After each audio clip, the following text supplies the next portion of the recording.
બનેલી ગોઝારી દુર્ઘટનાના આરોપીઓને સજા મળે તેમજ શાળા સંચાલકોને પણ જેલમાં ધકેલવામાં આવે તે માટે આજ રોજ વડોદરાના હરણી તળાવ બહાર મૃત્યુ પામનારા આ નાના ભૂલકાઓ અને 2 શિક્ષિકા બહેનોના આત્માને શાંતિ મળે તથા ન્યાય મળે તે માટે સંવેદનહીન સરકારના કાન સુધી અવાજ પહોંચે તે માટે વડોદરા શહેરના ઘણા સંગઠનો તથા આમ આદમી પાર્ટી પરિવાર દ્વારા વિરોધ પ્રદર્શન કરવામાં આવ્યું।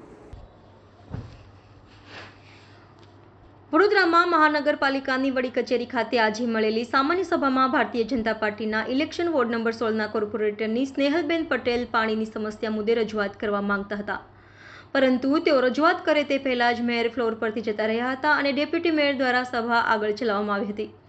ત્યારે થોડો સમય વીત્યા બાદ તેઓ સભાગૃહમાંથી બળાપો ઠાલવી બહાર આવી ગયા હતા। સ્નેહલ પટેલે જણાવ્યું હતું કે મારા વિસ્તારની મહિલાઓ પાણી માટે તરસી રહી છે। મહિલા મેયર છે ત્યારે તેમને સમજવું જોઈએ, નાગરિકો પાણીમાંથી તરસી રહ્યા છે ત્યારે પાણીના મહત્વપૂર્ણ મુદ્દે ચર્ચા થઈ રહી નથી। પોતાની વાત મૂકતા તેઓ ભાવુક થઈ ગયા હતા અને તેમના હાથમાં આંસુ પણ આવી ગયા હતા। એક તબક્કે તેમણે આડકતરી રીતે આક્ષેપ પણ કર્યો હતો કે પાણી મુદ્દે રજૂઆત થવાની છે તે વાતની જાણકારી મળતા જ મેયર નીકળી ગયા હતા।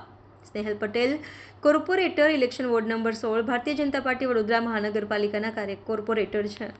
આજે 6 મહિના વીત્યા પછી બી આ જગ્યા જ્યાં આપણે ઊભા છીએ ત્યાં 12 બાળકો અને 2 ટીચરો બોટમાં ડૂબી જવાના કારણે મૃત્યુ પામ્યા હતા। જે તે વખતે એ લોકોએ 15 જણાને ખાલી દેખાવ માટે ઓન પેપર ધરપકડ કરવામાં આવી। ઇલેક્શન હતું લોકસભાનું, એટલે જે દિવસ લોકસભાનું ઇલેક્શન પત્યું 7મી તારીખે અને 8મી તારીખે 4 જણાને હાઈકોર્ટે જામીન પર છોડી મૂક્યા અને બાકીના 11 જણાને 9 તારીખે વડોદરા સેશન કોર્ટે છોડી મૂક્યા। તો આવું કેમ? ફક્ત બતાવવા માટે, રાજનીતિ કરવા માટે આવી ધરપકડો ખાલી કાગળ ઉપર કેમ કરવામાં આવેલી છે? આ સ્પષ્ટપણે દેખાઈ આવે છે કે જ્યારે ઇલેક્શનના પ્રચારમાં કે એની પહેલાં મોદી સાહેબ વેક્સિન ગ્રાઉન્ડ પર આવ્યા હતા, જે તે વખતે સ્કૂલના ટ્રસ્ટી અને પ્રિન્સિપલને પર્સનલી મળવા બોલાવ્યા હતા। તે પછી લોકસભાનું ઇલેક્શન જીત્યા પછી જે દિવસ એમને સોગંદવિધિ હતી ત્યારે આ ઇન્વિટેશન મોકલી અને સ્કૂલના પ્રિન્સિપલ અને ટ્રસ્ટીને સોગંદવિધિની અંદર કાયદેસરનું આમંત્રણ આપવામાં આવ્યું છે। આ દિલ્હીમાં બાપ બેટા બેય, બેટો પ્રિન્સિપલ છે, બાપ ટ્રસ્ટી છે, બેયના મોદી સાહેબ સાથે આ દેખાઈ આવે છે, આપની સામે છે। તે પછી આજની તારીખમાં જે માણસને જેલની અંદર હોવું જોઈએ એ રાષ્ટ્રપતિ ભવન અને મસૂરીમાં ફરી રહ્યો છે।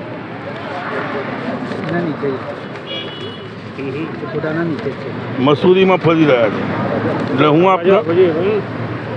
હું આપના માધ્યમથી આજે જણાવવા માગું છું કે આ સરકાર પોતે જો આવા લોકોને છાવરતી હોય તો આ એકબીજાને કેવી રીતે પકડશે? આ તો બધા એકના એક જ છે।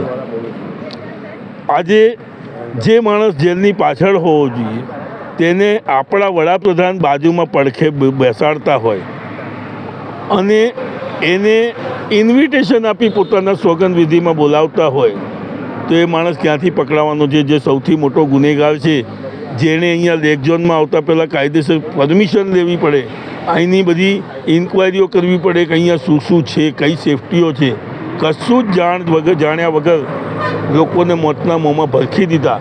પહેલાં એ માણસને અંદર જેલમાં કરો। આજે તમે તો 15 જણાને પકડી અને છોડી મૂક્યા। આ બધી રાજનીતિઓ બંધ કરો। આ બુટલેગરો બધા ભેગા મળી અને આ બધા ધંધા જે થઈ રહ્યા છે આ હવે ગુજરાતમાં નહીં ચાલે। જો દિલ્હીના સીએમ ખોટા કેસોમાં આજે જેલ પાછળ જતા હોય તો ગુજરાતના કેમ નહીં? આજે 6 મહિનાની અંદર આવા 3 4 કૌભાંડો થયા। આજે અહીંયા 14, રાજકોટની અંદર 40, આનાથી પહેલાં સુરતની અંદર 25 કે 30 જણા। જો 1 વર્ષની અંદર આટલા લોકો મરતા હોય તો મોદી સાહેબ અહીંયા 15 વર્ષ સીએમ બનીને અને વિકાસના મોડેલ પર દિલ્હી પહોંચ્યા। દિલ્હીમાં બી આજે 10 વર્ષથી છે, સાંસદ લડી અને અહીંથી વડાપ્રધાન બન્યા છે। કેમ બરોડા સાથે ન્યાય નથી થતો? કેમ વડોદરામાં કોઈ પણ જાતનો સહકાર નથી મળતો? હું આપના માધ્યમથી કહેવા માગું છું કે જો આ 15 દિવસની અંદર આ લોકોને ન્યાય નહીં મળે તો આમ આદમી પાર્ટી ગાંધી ચિંધે ધરણા પર બેસશે અથવા અમાનત ઉપવાસ પર બેસશે। દિવસે 6 મહિના થઈ ગયા। 6 મહિના પછી તથ્ય અને સત્ય બહાર આવી રહ્યા છે। કે જે આરોપીઓના જામીન હાઈકોર્ટમાંથી થવા જોઈએ અહીંથી સીધા જામીન થાય છે. આપ મીડિયાના આભાર પ્રગટ કરીએ છીએ. એક મીડિયાએ અહેવાલ પ્રગટ કર્યો કે સુરતથી આંગળીયું બોમ્બે થયું, જામીન માટે વિચારો. અને અહીં ગાડી હવે અમને ખબર પડી કે આ તો ચોરને મોર સાચવવા આપ્યા છે, આ તો પીછા કાઢી લેશે. જે મુખ્ય આરોપી છે, જે સ્કૂલ જેના વાલીઓએ બાળકોને સોંપ્યા હતા ને પહેલા દિવસે એ નવટંકી બાદ પોલીસ નહીં તો બી ત્યાં ગાડી કામ કરીને આવ્યો છે ફિલ્મ સિટીની અંદર. એ જ કલાકાર રડીને કહેતો હતો એ બાળકો અમારા હતા, સ્કૂલના બાળકો હતા, અમે લડીશું, ફરિયાદ કરીશું. ફરિયાદી તો ભાઈ બન્યો નહીં. કોઈ જગ્યાએ એને વાલીને કે કોઈને મદદ નથી કરી. અને એ બાળકોને અહીં 300 રૂપિયા કમિશન માટે અહીં લાવીને હોમી દીધા. એને સજા કરવાની જગ્યાએ મારા માનનીય આદરણીય વડાપ્રધાન એને આમંત્રિત કરે છે શપથ. એ ચોરને, ઋષિ મોરે હત્યારાને આમંત્રિત કરે છે, આ વાલિયા લૂંટારાને. વિચારો તમે, આપણે જેને હીરો સમજતા હતા એ જ વિલન નીકળ્યા. અને જે મેન કલાકાર વિનોદ રાવ હતો એની પર કોઈ જગ્યાએ સકંજો નથી. પણ અમને ન્યાય પ્રણાલી પર ભરોસો છે, કોર્ટ ઉપર ભરોસો છે. 26 તારીખે જે અર્બન સમિતિમાં રિપોર્ટ સબમિટ થશે એની પર સૌની અપેક્ષા છે.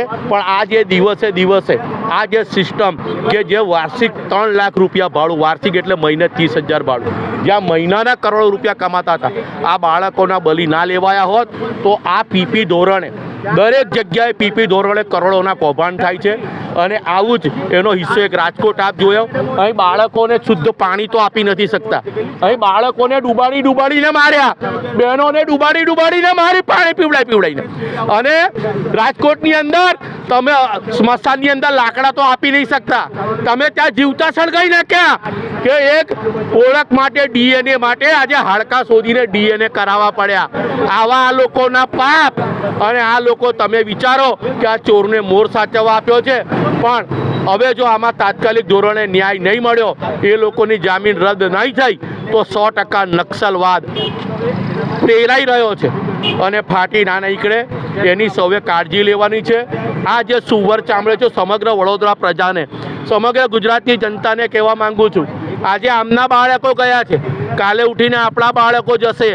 જાગો, આ સુવર ચામડીઓને સુધારવા માટે બહાર આવો, કારણ કે આ લોકો હવે મળદા ઉપર ભજીયા તરીને ખાય છે.